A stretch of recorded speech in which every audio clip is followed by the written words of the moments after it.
एक बार की बात है। हकीरपुर में एक बहुत बड़ा जंगल था। वहां पर शैतान सिंह नाम का एक खूंखार शेर रहता था। उसे अपनी ताकत पर बहुत ज्यादा घमंड था, जिसकी वजह से वो जंगल के बाकी सभी जानवरों को कुछ भी नहीं समझता था। शैतान सिंह का एक चमचा गीदड़ भी था, जो उसकी हर वक्त चापलूसी करता था। महाराज, महाराज, महाराज, महाराज, एक बात बोलूं, अगर आप बुरा न माने तो। हाँ हाँ, बोलो।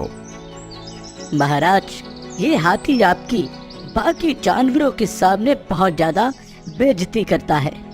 आपका तो पता नहीं महाराज, लेकिन मुझको बहुत बुरा लगता है। ऐसी बात है, लगता है इस हाथी को सबक सिखाना ही पड़ेगा। चलो मेरे साथ। ओ हाथी के बच्चे, कहाँ छिपकर बैठा है? बाहर आ, आज दो दो हाथ हो ही जाएं। हाथी बाहर आता है। हाथी को देख डरते हुए गीदड़ पीछे हो जाता है। क्यों बे शैतान सिंह, मरने के लिए तुझे मेरा ही घर मिला था क्या? ख्याल अच्छा है, लेकिन कौन जीता है और कौन मरता है, इसका फैसला अभी हो जाएगा। शैतान सिंह हाथी को मारने के लिए उसके ऊपर कूदता है, लेकिन हाथी उसको मारकर दूर फेंक देता है और शैतान सिंह जख्मी हो जाता है। महाराज, महाराज, महाराज, आप ठीक तो हो ना महाराज? अरे क्या खाक ठीक हूँ, उस हाथी ने हड्डी पसली एक करके रख दी है। मैं इसको छोड़ूंगा नहीं। शैतान सिंह और गीदड़ वापस अपने ठिकाने की तरफ जाते हैं। बहुत दिन गुजर जाते हैं, लेकिन जख्मी हो जाने के कारण शैतान सिंह कोई शिकार नहीं कर पाता, जिसकी वजह से शैतान सिंह भूख के कारण मर रहा होता है। तो दूसरी तरफ गीदड़ को भी शैतान सिंह से ही उम्मीद थी कि वो कोई शिकार करेगा तो उसके हिस्से में कुछ खाना आएगा।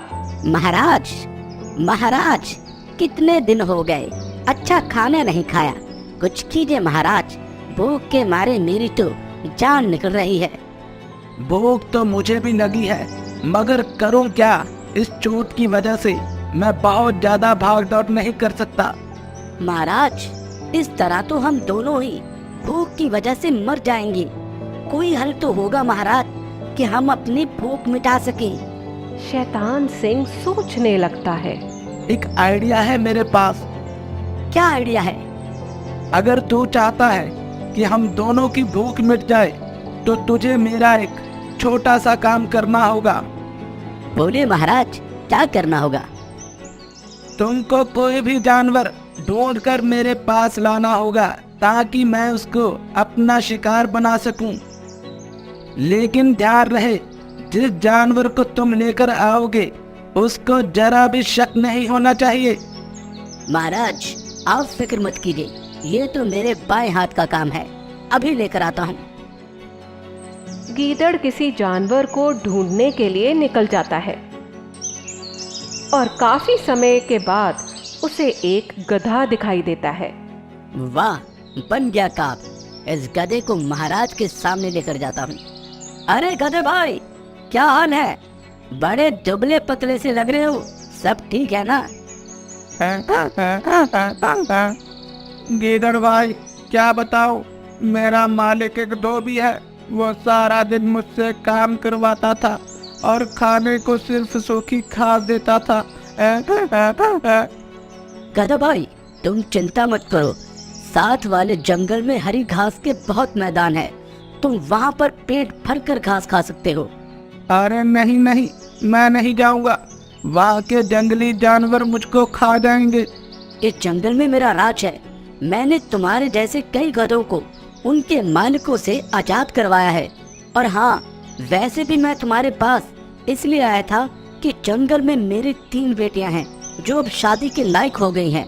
उनमें से एक का रिश्ता मैं तुम्हारे लिए लेकर आया हूँ। गधा गीदड़ की बात सुनकर खुश हो जाता है और गीदड़ के पीछे चलने लगता है। गीदड़ गधे को लेकर शैतान सिंह के पास पहुंच जाता है अरे गीदड़ भाई, यहाँ पर तो कोई दिखाई नहीं दे रहा।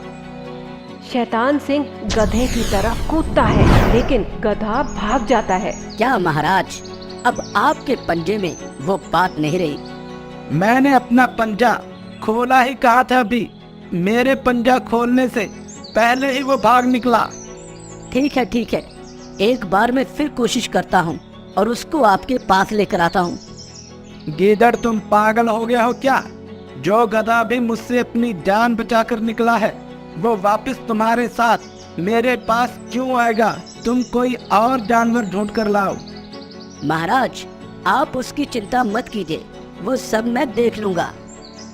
गीदड़ एक बार फिर गधे के पास जाता है। अरे गीदड़ भाई, आपने तो मरवा ही दिया था। बड़ी मुश्किल से जान बचाकर भागा। कौन था वो जो मुझ पर इस तरह कूदा था? आप तो जिन ऐसे ही भाग गए वहाँ से। वो मेरी बेटी थी जो तुमको अपने गले से लगाना चाहती थी, लेकिन तुम तो वहाँ से भाग ही आए।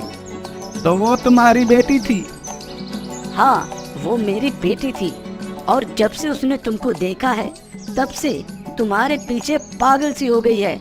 अगर तुम उसको ना मिले तो वो मर जाएगी।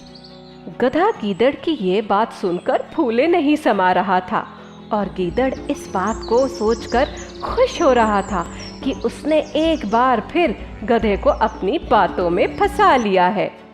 गधा एक बार फिर गीदड़ के पीछे चल देता है, और इस बार जैसे ही वो शैतान सिंह के पास पहुंचता है, शैतान सिंह उसको अपना शिकार बना लेता है। आपने तो एक झटके में ही इसका खेल खत्म कर दिया। मैं नहाने जा रहा हूँ, तब तक तुम इस पर नजर रखो। शैतान सिंह तालाब में नहाने चला जाता है, और गीदड़ मरे हुए गधे के पास बैठा रहता है। क्या करूं क्या करूं, बड़ी जोरों से भूख लग रही है और महाराज नहाने चले गए हैं। गीदड़ गधे के कान और दिल खा जाता है और अपनी भूख को शांत करता है। कुछ समय बाद शैतान सिंह नहाकर वापस आता है और गधे का दिल और कान न देखकर गुस्सा होता है। रे गीदड़, तू मेरा वेट नहीं कर सकता था। तू गधे का दिल और कान दोनों खा गया।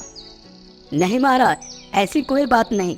दरअसल इस गधे के कान और दिल तो है ही नहीं थे।